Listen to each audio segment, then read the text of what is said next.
Yan guys, may giniling tayo dito, star sauce, talong at sitaw. Yan ang lulutuin natin. Siyempre, ipipirito muna na. May naglagay na pala ako ng mantika. Siyempre, ipipirito na natin yung talong.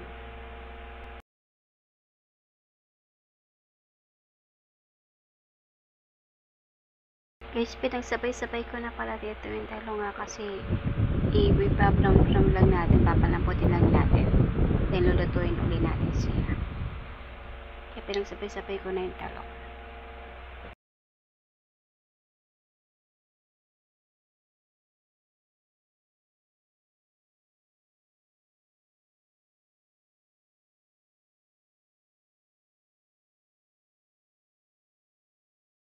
Pagkatapos natin ipirito ang talong, ipipirito rin naman natin yung sitaw.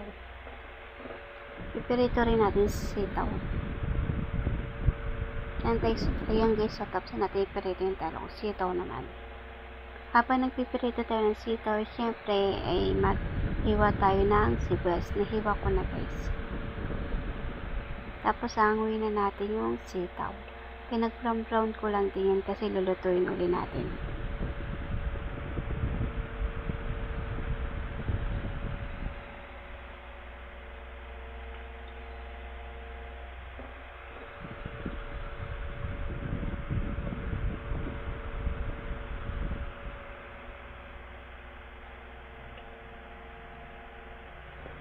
Pagkatapos siyempre din na rin natin siya ikikisa. Ikikisa tayo ng sibuyas.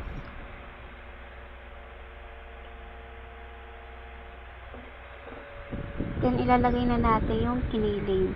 Guys, sinukasan ko pala muna itong kiniling bago ko lutuin. Then i-mix lang natin.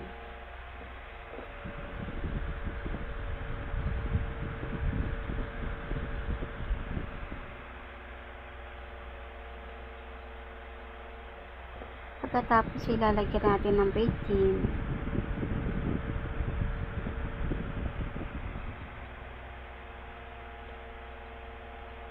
Saka lalagyan din natin siya ng paminta.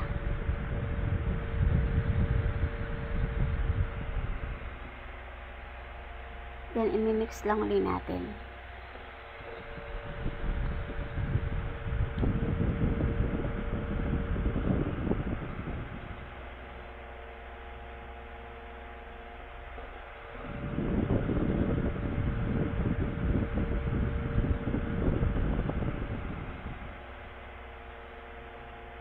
Tapos nilagyan ko rin siya ng asin.